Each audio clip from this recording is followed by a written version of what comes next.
درس قرآن کا جو سلسلہ یہاں چل رہا تھا اس میں 27 رکوع تک ہم تلاوت اور ترجمہ سن چکے تھے.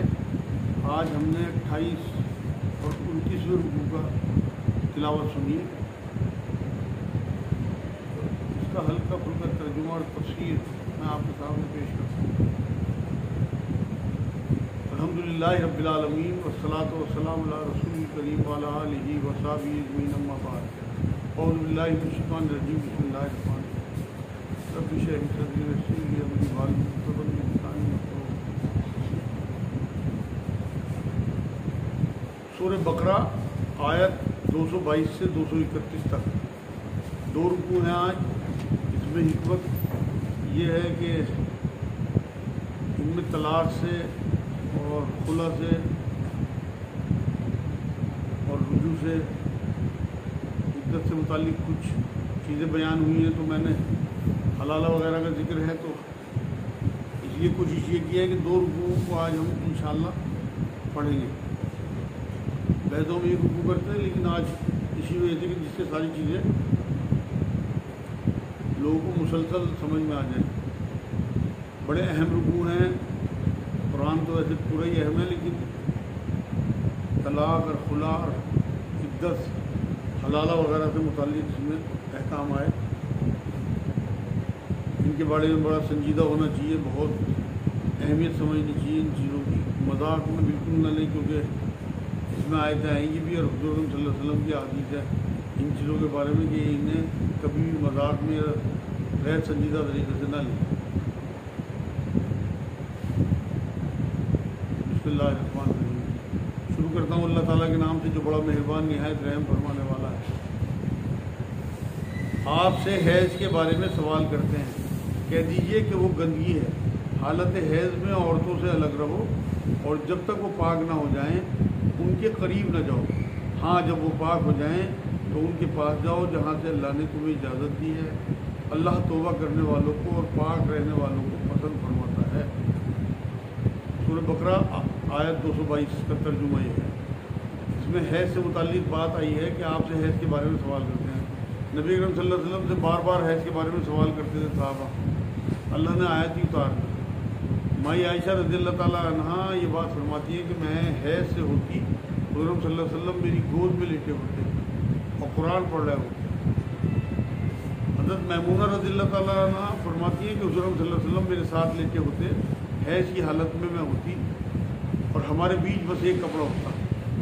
مطلب حیض کی حالت میں زوجین کے تعلق منع ہے. باقی سب کام کھانا پینا بیٹھنا سونا منع نہیں ہے. آپ کہہ دیجیے کہ گندگی ہے. حالت حیض میں عورتوں سے الگ رہو مطلب مباشرت نہ کرو. باقی سب میں نے بتا دیا کہ باقی سب کچھ آپ بیٹھ سکتے ہیں برابر میں بات کر سکتے ہیں چھو سکتے ہیں. صرف مباشرت کی منع ہے. اور جب تک وہ پاک نہ ہو جائیں ان کے قریب نہ جاؤ. ہاں جب وہ پاک ہو جائیں تو ان کے پاس جاؤ جہاں سے اللہ نے تمہیں اجازت دی ہے. مطلب جب غسل کر لیں تو مباشرت کر سکتے ہو اور اس بات کی اجازت ہے. اس میں بھی تھوڑا سا اختلاف ہے علماء کا کہ ایک تو خون بند ہونے کے بعد مباشرت کی اجازت ہے. کچھ لوگ کہتے ہیں مطلب پاک ہو گئی عورت. کچھ لوگ یہ کہتے ہیں یہ غسل کر لیں تب مباشرت کر سکتے ہیں. میرے نزدیک بھی زیادہ قوی جو معاملہ ہے وہ یہ ہے اس میں زیادہ سیفٹی ہے کیونکہ طہارت کا ذکر آیا تو پاکی اگر غسل سے پاکی ہو جائے تو اس کے بعد پھر مباشرت کی جائے. پاس جاؤ جہاں سے تمہیں اجازت ہے. مطلب عمل قوم لوط نہیں بلکہ جو قدرتی فعل ہے اس طرح سے اجازت ہے مباشرت. اللہ توبہ کرنے والوں کو اور پاک رہنے والوں کو پسند فرماتا ہے. مطلب جو لوگ توبہ کرتے ہیں کوئی غلطی ہو جائے اس سے حکم آنے سے پہلے اگر کوئی غلطی ہو جائے حیض کی حالت میں عورت کے پاس چلا جائے تو اللہ کہہ رہا ہے کہ توبہ کرو تو میں معاف کرنے والا ہوں. اس سے یہ بھی نکتا ہے کہ ظاہر کی پاکیز جو ہے وہ پاکیزگی کپڑے بدلنا جگہ بدلنا ہے اور باطن کی جو پاکیزگی ہے وہ توبہ ہے جو روح کو پاک کر دیتی ہے. پسندیدہ لوگ اللہ کے وہی ہیں جو توبہ کرتے رہتے ہیں. تمہاری بیویاں تمہاری کھیتیاں ہیں. جیسے بیج بوتے ہیں ویسے اولاد ملتی ہے بیویوں سے. یہاں بیویوں کو کھیتی کہا. اپنی کھیتیوں میں جس طرح چاہو آؤ. مطلب یہاں یہ بتایا کہ آپ جیسے مرضی ایکشن کر سکتے ہیں، جو اللہ کی طرف سے اجازت ہے، رسول اللہ صلی اللہ علیہ وسلم سنت طریقے سے معاشرت کے ایکشن کے بارے میں ذکر ہے، اپنی کھیتیوں میں جس طرح چاہو آؤ اور اپنے لیے نیک اعمال آگے بھیجو۔ مطلب آدمی بیج لگاتا ہے آگے فصل کے لیے، مطلب لطف اندوز بھی ہو اور اولاد کی فکر بھی ہو۔ حضور صلی اللہ علیہ وسلم کی حدیث پاک یہ ہے کہ میں امت کی کثرت پر فخر کروں گا۔ ایک حدیث پاک میں یہ بھی فرمایا کہ زیادہ بچے دینے والیوں سے نکاح کرو۔ اب یہ سوال آتا ہے کہ یہ کیسے پتہ لگے کہ زیادہ بچے دینے والی ہیں نہیں ہیں؟ تو اس کے لیے ان کے خاندان پہ نظر ڈالنی پڑے گی کہ اس کی ماں کے، جس لڑکی سے آپ نکاح کر رہے ہیں، اس کے کتنے بچے ہیں، اس کی دادی نانی، تب پتہ لگتا ہے کہ کس خاندان سے آئی ہے اور ان کے یہاں بچوں کا سلسلہ کس طرح کا ہوتا ہے۔ تو جس ملک میں ہم رہتے ہیں یہاں فیملی پلاننگ یا جس طرح کی باتیں ہوتی ہیں، ہمیں اپنی نبی کی بات پہ چلنا ہے۔ کوئی مجبوری ہو عورت کی کہ اس کی صحت خراب ہے یا کوئی تکلیف ہوتے ہے تو پھر تو آپ کو فیملی پلاننگ کرنی چاہیے، اجازت ہے، لیکن صرف اس وجہ سے کہ رزق کس طرح سے دیں گے، ہم پریشان ہیں، ہمارا کاروبار نہیں ہے، یہ گناہ ہے۔ اس کے بارے میں قرآن میں اللہ نے کہا کہ تمہیں بھی اور انہیں بھی رزق ہم دیتے ہیں، اولاد کو قتل نہ کرو اس ڈر سے کہ تم مطلب فقیر کے ڈر سے قتل نہ کرو، اور اللہ تعالیٰ سے ڈرتے رہا کرو اور جان رکھو کہ تم اس سے ملنے والے ہو۔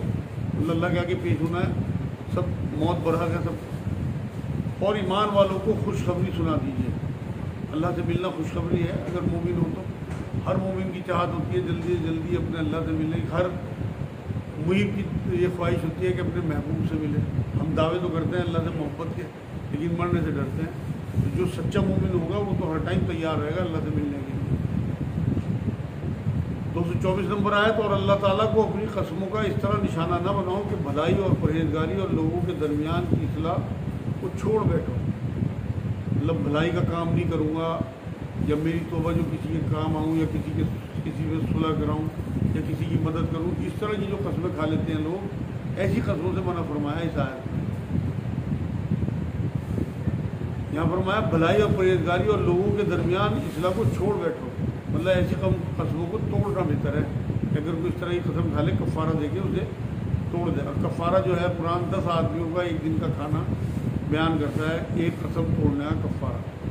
اور اللہ تعالیٰ سننے والا جاننے والا ہے۔ اللہ تعالیٰ تمہیں ان قسموں پر نہ پکڑے گا جو پختہ نہ ہو، مطلب جیسے تکیہ کلام میں بہت سے لوگوں کا ہوتا ہے کہ واللہ باللہ وغیرہ، ان پہ کوئی پکڑ نہیں ہے۔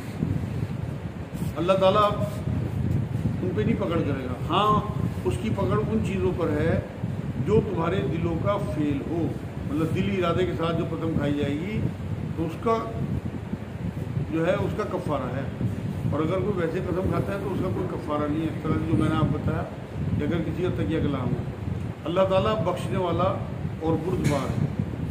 اللہ بات بات پکڑ نہیں کرتا بلکہ معاف کرتا رہتا ہے، اور نہ کسی سے نعمتیں روکتا ہے، اس کی ہلکی پھلکی کوتاہیوں میں۔ قرآن میں بھی اللہ نے کہا اگر تم بڑے گناہوں سے بچتے رہو گے تو چھوٹے چھوٹے گناہ تو میں تمہارے ایسے معاف کروں گا۔ جو لوگ اپنی بیویوں سے تعلق نہ رکھنے کی قسمیں کھائیں ان کے لیے 4 مہینے کی مدت ہے، یہ عیلہ کہلاتا ہے۔ حضور صلی اللہ علیہ وسلم نے بھی اپنی بیویوں سے 1 ماہ کا عیلہ کیا تھا۔ اس زمانے میں عربوں میں یہ تھا کہ ہم بیویوں کے پاس نہ جائیں گے اور قسم کھا لیتے تھے اس طرح کی۔ یہ بات اللہ کو لگا کہ یہ تو ظلم ہے بیویوں کے ساتھ، تو اللہ نے مدت طے کر دی اس آیت میں کہ 4 ماہ زیادہ سے زیادہ مدت ہے اپنی بیویوں سے دور رہنے کی۔ 4 ماہ کے بعد آنا ہی آنا ہے مرد کو عورت کے پاس، ورنہ اسلامی شریعت میں قاضی نکاح ختم کرا سکتا ہے عورت کی شکایت پہ۔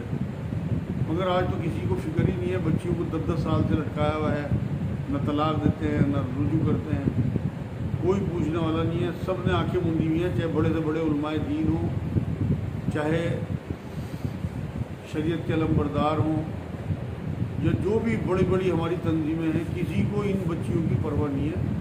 ہم روز فیس کرتے ہیں اور ان کے ساتھ رو رو کے جاتے ہیں روز۔ 10 سال سے جو بچی ہے، 2 3 بچی لیے اپنے گھروں میں پڑی ہیں، گھر میں ماں باپ اور بہن بھائیوں کی لعنتیں سنتی ہیں، ادھر ہسبینڈ لے کے نہیں جاتا، ذرا سی بات پہ انہیں گھر بٹھایا ہوا ہے۔ یہاں اللہ رب العزت کی آیتوں کو دھیان میں رکھیں کہ 4 ماہ زیادہ ہے، اس کے بعد ماں باپ کو چاہیے کہ کسی بھی طریقے سے ان کا نکاح ختم کرائیں یا پھر وہ انہیں لے کے جائیں، پھر اگر وہ لوٹائیں تو اللہ تعالیٰ بھی بخشنے والا مہربان ہے۔ مطلب اگر وہ قسم کو توڑیں تو معافی ہے، مباشرت کریں اور کفارہ ادا کریں اپنی قسم کا، مطلب 4 ماہ سے زیادہ لٹکانا نہیں ہے، یا ادھر کریں یا طلاق۔ آپ کو یاد ہو ایک واقعہ، حضرت عمر رضی اللہ تعالیٰ عنہ نے اپنی بیٹی حضرت حفصہ جو ان کی ماں بھی تھی روحانی، حضور صلی اللہ علیہ وسلم کی وائف تھی، ان سے پوچھا تھا زیادہ سے زیادہ ایک عورت کتنے دن اپنے مرد سے دور رہ سکتی ہے، تو انہوں نے بھی یہی جواب دیا تھا کہ 4 ماہ۔ اور اس کے بعد ہی انہوں نے حضرت عمر نے فیصلہ کیا تھا کہ جتنے بھی مجاہدین ہیں 4 ماہ کے بعد انہیں چھٹی پہ گھر آنا ہے۔ پھر انشاءاللہ کسی دن بتاؤں گا پوری تفصیل اس کی ہے۔ اور اگر طلاق کا ہی قصد کر لیں تو اللہ تعالیٰ سننے والا جاننے والا ہے، مطلب اگر بات ہی نہ بنے آپس میں میاں بیوی میں اور طلاق تک بات پہنچ جائے، لیکن جب تک طلاق سے بچ سکے وہ بہتر ہے، کیونکہ طلاق سے بہت ساری زندگی متاثر ہوتی ہے، بہت سارے خاندان رشتہ دار بہت دور تک بات پہنچتی ہے۔ اور طلاق کو اللہ نے حلال ہونے کے باوجود اسی لیے ناپسندیدہ قرار دیا، لیکن پھر بھی اجازت ہے۔ طلاق والی عورتیں اپنے آپ کو 3 حیض تک روکے رکھیں، مطلب عورت کی جو طلاق کی عدت ہے اس کی مدت 3 ہے، انہیں حلال نہیں کہ اللہ نے ان کے رحم میں جو پیدا کیا ہے اسے چھپائیں، مطلب اسے ایمان سے جوڑا آگے کسی آیت میں، اگر انہیں اللہ تعالیٰ پر اور قیامت کے دن پر ایمان ہے، مطلب 3 حیض کی عدت جو ہے اس میں رحم نہ چھپائیں، پھر اگر رجوع ہو جائے تو بہت بہتر ہے۔ مطلب دین میں نسب کی بہت اہمیت ہے، عدت کی بڑی ویلیو ہے، جو عدت کی مدت ہے، اسی لیے کہ جو رحم ہو، رحم میں جو بھی ان کے کوئی بچے کا حساب ہو وہ ظاہر ہو جائے کہ وہ کس باپ کا بچہ ہے۔ بعد میں مان لو کسی اور سے شادی کر لے تو وہ 3 حیض کے بعد کلیئر ہو جاتا ہے معاملہ۔ اور یہ بھی قرآن کہتا ہے کہ عدت جو ہے وہ ولادت تک بھی ہے، اگر بچہ رحم میں ہے جہاں اس کی ولادت ہوگی وہیں اس کی عدت پوری ہو جائے گی، اسی لیے کہ اس پہلے والے مرد سے وہ فارغ ہو گئی اس کے رحم سے، اور اگر رحم میں بچہ نہیں ہے تو 3 حیض کے بعد وہ شادی کر سکتے ہیں۔ ان کے خامند اس مدت میں انہیں لوٹا لینے کے پورے حقدار ہیں، مطلب رجوع کا جو حق ہے مرد کو زیادہ ہے، اور آدمی نے طلاق دی 1 طلاق، اس نے عدت شروع کر دی 3 حیض کی، اسی بیچ میں مرد نے عدت کی مدت پورے ہونے سے بارڈر سے پہلے اگر رجوع کر لیا تو وہ پھر دوبارہ رہ سکتے ہیں پہلی طلاق کے بعد۔ اسی طرح دوسری طلاق کے بعد بھی اگر مرد نے رجوع کر لیا بارڈر لائن ختم ہونے سے پہلے عدت کی تو پھر وہ دونوں ساتھ رہ سکتے ہیں، لیکن تیسری طلاق کے بعد مرد نے اپنا یہ حق کھو دیا کہ وہ تیسری بار طلاق دینے کے بعد رجوع نہیں کر سکتا۔ اور یہ 2 بار رجوع جو ہے عورت کو یہ چاہیے کہ اپنے مرد کی بات مانے، لیکن تیسری طلاق کے بعد بالکل کوئی حق نہیں ہے۔ حقدار ہیں اگر ان کا ارادہ اصلاح کا ہو، یہاں یہ بھی فرما دیا اللہ نے کہ اگر اصلاح کا ارادہ ہو تب رجوع کا حق ہے، صرف پریشان کرنے کے لیے نہیں۔ اور عورتوں کے بھی ویسے ہی حق ہیں جیسے ان پر مردوں کے حق ہیں، اچھائی کے ساتھ، مطلب عورت اللہ کی نظر میں الگ مخلوق نہیں ہے، بلکہ مرد طلاق دے سکتا ہے تو عورت کھلا لے سکتی ہے، آگے آیت آنے والی ہے۔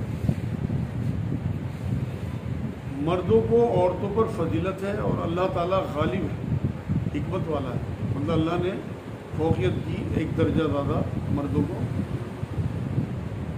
سورہ نساء کی 34 نمبر آیت میں بھی مردوں کو قوام کہا اللہ نے عورتوں کو، یہاں اللہ رب العزت نے شادی سے پہلے تو دونوں برابر ہیں، لیکن نکاح کے بعد مرد کا درجہ زیادہ ہے۔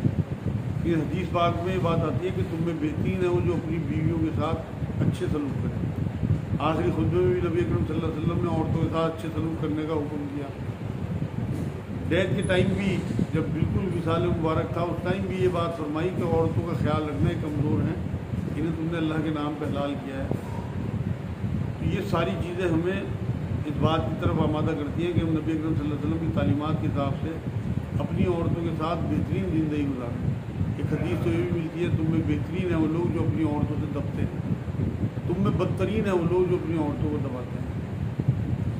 تو اس لیے میرے بھائیوں, اگر خدا نخواستہ کہیں اپنی بیویوں سے کسی قسم کا آپ کا من مٹاؤ ہے تو انہیں اس وجہ سے معاف کریں کہ ان کے ذریعے اللہ نے آپ کو اولاد دی, آپ کا گھر بسایا, آپ کو حرام سے بچایا. اگر بیوی نہ ہو تو آپ کہاں کہاں منہ مارتے تھے. آپ یہ دیکھیں آپ کے رشتہ دار, آپ کے مہمان, وہ سب آپ کی بیوی سنبھالتے ہیں. آپ صبح کو سلوٹ والی چادر چھوڑ کے چلے جاتے ہیں, آپ گندے کپڑے اتار کے چلے جاتے ہیں, آپ ناشتہ کر کے چلے گئے, جب آپ دوپہر کو یا رات کو گھر آئے سلیقے سے آپ کا بستر لگا ہوا, آپ کے کپڑے پریس ہوئے رکھے ہوئے, آپ کا کھانا تیار, آپ کا ناشتہ تیار, وہ کون کرتا ہے؟ نبی نے فرمایا کہ جو بندوں کا احسان نہیں مانتا وہ اللہ کا بھی احسان نہیں مانتا. تو اپنی بیویوں کی آج سے بے انتہا حرمت کرا کریں, اسی وجہ سے کہ انہوں نے ہمیں حرام سے بچایا, انہوں نے ہمیں اولاد دی, اللہ نے ان کے ذریعے. یہاں اللہ رب العزت نے اگلی آیت میں بات فرمائی 229 نمبر آیت میں, یہ طلاق کے 2 مرتبہ ہیں. پھر یا تو اچھائی سے روکنا یا عمدگی کے ساتھ چھوڑ دینا ہے. مطلب مرد کو 2 بار طلاق دے کے رجوع کرنے کا حق ہے, مطلب 2 بار ہی رجوع کر سکتا ہے. طہر یعنی عورت اگر عدت میں ایک بار میں ایک ہی طلاق دی جا سکتی ہے, اور زیادہ دینے والا گناہ گار ہوگا اور وہ نافذ بھی نہیں ہوگی, ایک ہی گنی جائے گی. یہ حدیثوں سے ثابت ہے. مگر جس علاقے میں ہم رہتے ہیں یہاں 3 طلاقیں ایک ساتھ کرا دی جاتی ہیں. آپ خود دیکھیں کہ ایک بار طلاق کہنے کے فوراً بعد عورت کی عدت شروع ہو جاتی ہے, مطلب سیکنڈ کے 1000ویں حصے میں, اور طہر یعنی عدت کی حالت میں طلاق دوسری نہیں ہوتی. تو یہ 3 طلاقوں کا معاملہ ہے, اس کے بارے میں ہمارے علماء دین کو, مطلب ہر مکتب فکر کو بیٹھنا چاہیے اور اس بارے میں بہت غور و فکر کے ساتھ لوگوں کی آسانیوں کے لیے فیصلے کرنے چاہیے. غصے میں, شراب کے نشے میں, بندوق کی نوک پہ لوگ 3 طلاقیں دلا دیتے ہیں, دے دیتے ہیں, اور پھر عورتوں کی زندگی برباد ہوتی ہے. یہ بہت سینسیٹیو معاملہ ہے. اس میں مطلب ہم لوگ تو مفتی نہیں ہیں, مگر ہم تو قرآن کی بات آپ کو بتا رہے ہیں. لیکن علماء دین کو بیٹھ کے سر جوڑ کے نئے طریقے سے اس معاملے میں سوچنا چاہیے. اور جو مسلک 3 طلاقوں کو 1 طلاق مانتے ہیں اس میں ہی آسانی ہے, عورتوں کے لیے بھی اور مردوں کے لیے. میرے پاس اکثر کیس ایسے آتے ہیں کہ 3 طلاقیں دے دی, حلالہ کرائیں یا کیا کریں. اب کیا جواب دیں ان لوگوں کو؟ نہ اپنے علماء دین کی مخالفت کر سکتے ہیں, نہ قرآن کی مخالفت کر سکتے ہیں. اس لیے بہت زیادہ سوچ سمجھنے کا معاملہ ہے اس معاملے میں. یہاں اللہ نے یہ بات کہی عمدگی کے ساتھ چھوڑ دینا ہے, اور تمہیں حلال نہیں کہ تم نے ان سے جو انہیں دیا ہے ان میں سے کچھ بھی لو. مطلب جو آپ نے مہر انہیں دے رکھے, چاہے سونے کے ڈھیر ہی کیوں نہ ہو, وہ واپس نہیں لینا. یہ حلال نہیں ہے. جاہلیت میں تو لوگ یہ کرتے تھے کہ واپس لے لیا کرتے تھے. آج بھی طلاق کے بعد میں نے دیکھا اکثر لوگ سامان واپسی لیتے ہیں, جہیز میں جو دیا ہو, جبکہ وہ تحفہ دیا ہوتا ہے. اور اسی طرح سے لوگ جو مہر میں دیتے ہیں وہ بھی واپس مانگتے ہیں. یہ بہت بڑا گناہ ہے کہ جو زیور مہر میں چڑھا اگر آپ خزانہ بھی ہو تو اسے واپس نہیں لینا. ہاں یہ اور بات ہے کہ دونوں کو اللہ کی حدیں قائم نہ رکھ سکنے کا خوف ہو, اس لیے اگر تمہیں ڈر ہو کہ یہ دونوں اللہ کی حدیں قائم نہ رکھ سکیں گے تو عورت رہائی پانے کے لیے کچھ دے ڈالے, اس میں دونوں پر گناہ نہیں. یہاں اللہ نے یہ فرمایا کہ دیکھ لیں کہ ایک ساتھ رہ سکیں گے نہیں رہ سکیں گے. اگر بالکل ہی بات خراب ہے عورت کھلا لے سکتی ہے. دوبارہ سنیں اسے, اگر یہ خوفوں کو قائم نہیں رکھ سکتے اللہ کی حدیں, اس کا خوف ہو تو اس لیے اگر تمہیں ڈر ہو کہ دونوں اللہ کی حدیں قائم نہ رکھ سکیں گے تو عورت رہائی پانے کے لیے کچھ دے ڈالے. مطلب مہر میں سے کچھ یا سارا چھوڑ دے اور کچھ اور بھی اپنے پاس سے دے دے اگر صاحب حیثیت ہے, اور کھلا لے سکتی ہے. تحفے میں جائیداد وغیرہ اپنے پاس کچھ ہو, مائکے سے ملی ہوئی ہو, وہ بھی دے کے. اور حدیث پاک میں ہے خلا کی عدت 1 حیض ہے, مطلب 1 ماہ. کہ وضاحت میں کر دوں, ہمارے یہاں خلا لینے کے بعد بھی لڑکی طلاق لیتی ہیں, اس کے بعد بھی 3 حیض عدت کرتی ہیں. حدیث سے ثابت ہے یہ بات. خلا کا مطلب ہے مرد سے طلاق کا حق خریدنا. تو کچھ دے دلا کے اگر حق خرید رہی عورت تو بالکل جائز ہے. ثابت بن قیس رضی اللہ تعالیٰ عنہ ایک صحابی ہوئے, ان کی بیوی نے آ کے نبی اکرم صلی اللہ علیہ وسلم سے طلاق کے لیے کہا. تو حضرت صلی اللہ علیہ وسلم نے حضرت ثابت بن قیس کو طلاق دینے کے لیے کہا, اور ان کی بیوی سے کہا کہ اس نے جو تجھے مہر میں ایک باغ دیا تھا وہ باغ اسے واپس کر دیا، تو انہوں نے وہ باغ واپس کر دیا، انہیں طلاق دے دیا نبی اکرم صلی اللہ علیہ وسلم کے حکم سے۔ یہ ہے خلا کہ اگر عورت چاہے تو خلا لے سکتی ہے، مرد چاہے تو طلاق دے سکتا ہے۔ اس میں دونوں میں کوئی گناہ نہیں، یہ اللہ کی حدود ہیں، خبردار ان سے آگے نہ بڑھنا۔ جو لوگ اللہ کی حدوں سے تجاوز کر جائیں وہ ظالم ہیں۔ مطلب گھریلو یا نا خوشگوار معاملے جو ہوتے ہیں گھریلو کے، اس میں بھی حد کا دھیان رکھنا، اس میں حد پار نہیں کرنی۔ جھگڑے ہونے کے بعد جو ایک دوسرے پہ جھوٹے تہمت، لعن طعن اور ایک دوسرے پہ الزامات لگائے جاتے ہیں، یہ اللہ کی حدوں سے باہر نکلنے والی بات ہے۔ اور یہاں اسے ظلم کہا، شرک کو بھی قرآن نے ظلم کہا، ظلم عظیم۔ اس لیے نکاح کے، طلاق کے جو بھی حدیں ہیں وہ ہمیں پتہ ہونی چاہیے۔ کسی چیز کو بھی ہے اس کی جگہ سے ہٹانا ظلم ہے۔ شرک کے لیے جو ظلم کا لفظ آیا، اسی لیے انسان جو ہے مقام بندگی پر نہ رہ کے ظلم کرتا ہے کہ اللہ کے ساتھ شریک کرتا ہے۔ تو ان دونوں میں بھی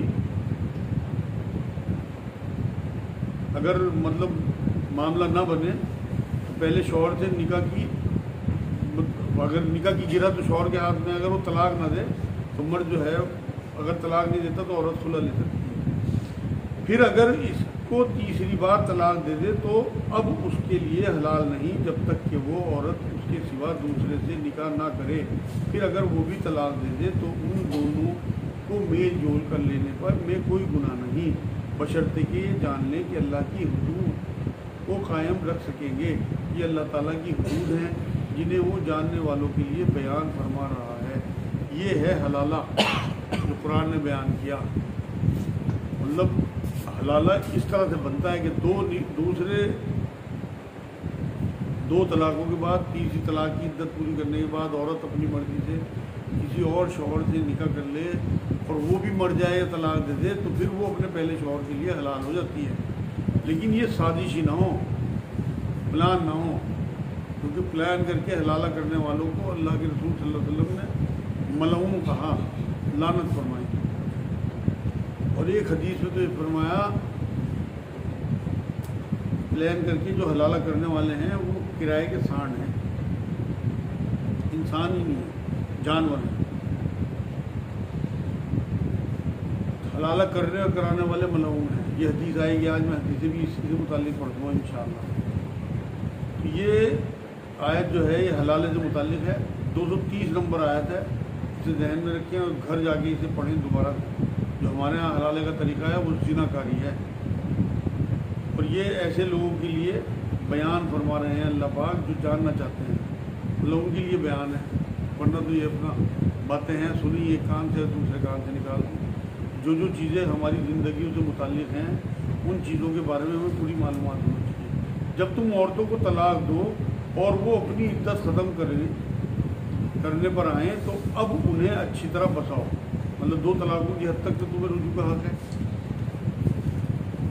یا بھلائی کے ساتھ الگ کر دو۔ مطلب ایک آدمی نبی اکرم صلی اللہ علیہ وسلم زمانے میں ایسے ہی اپنی بیوی کو طلاق دیتا، رجوع کرتا رہتا، بار بار طلاق دیتا، رجوع کرتا رہتا، تو اللہ نے آیت اتار دی عورتوں کے حق میں کہ 2 بار تک رجوع کا حق ہے، تیسری بار رجوع کا حق نہیں ہے، اور انہیں تکلیف پہنچانے کی غرض سے ظلم میں زیادتی کے لیے نہ روکو۔ مطلب قانون تو ہے، اجازت بھی ہے، مگر یہ مذاق اڑانا ہو اس قانون کا۔ اگر بار بار ہم صرف اس وجہ سے کہ عورت کو مذاق بنا دیں اور اس سے رجوع کریں اور پھر اسے طلاق دے دیں تو یہ قانون کا مذاق اڑانے والی بات ہے۔ تو مقصد بھلائی ہو، ظلم نہ ہو۔ تم اللہ کے احکام کو ہنسی کھیل نہ بناؤ، اللہ کا احسان جو تم پر ہے یاد کرو، اور جو کچھ کتاب حکمت اس نے نازل فرمائی ہے اس سے تمہیں نصیحت کر رہا ہے اسے بھی یاد رکھو، اور اللہ تعالیٰ سے ڈرتے رہا کرو، اور جان رکھو کہ اللہ تعالیٰ ہر چیز کو جاننے والا ہے۔ مطلب اس کے لیے تقویٰ چاہیے، ہنسی کھیل نہیں بنانا یہ، ورنہ یہ شریعت کا مذاق ہوا۔ نکاح، طلاق، عدت، رجوع کے احکامات جو ہیں انہیں ہلکے میں نہیں لینا، انہیں کھیل تماشا نہیں بنانا، بلکہ بہت سنجیدہ بنا۔ نبی اکرم صلی اللہ علیہ وسلم نے یہ بات فرمائی کہ ان چیزوں میں بہت سنجیدہ رہا کرو، نکاح اور طلاق میں، یہ مذاق میں بھی ہو جاتا ہے، اس لیے بہت احتیاط کرنی اس معاملے میں۔ اللہ کا خوف دل میں ہو، جو اللہ نے کہا کہ میں نے میرا احسان یاد کرو، نبی اکرم صلی اللہ علیہ وسلم کو بھیجا اور حکمت بھیجی، یعنی ان کی جو احادیث ہیں وہ ہمارے لیے حکمت کا خزانہ ہے۔ یہ ساری آیتیں، ان سے متعلق احادیث آپ تفسیروں میں پڑھ سکتے ہیں۔ یہاں ٹائم کم ہوتا ہے تو میں ہلکی پھلکی آپ کو چیزیں بتا دیتا ہوں۔ آج یہ الحمدللہ 231 نمبر آیت تک ہو گئی، اور کوشش کی آپ لوگوں تک رجوع، طلاق، خلا اور عدت وغیرہ کا معاملہ آ جائے۔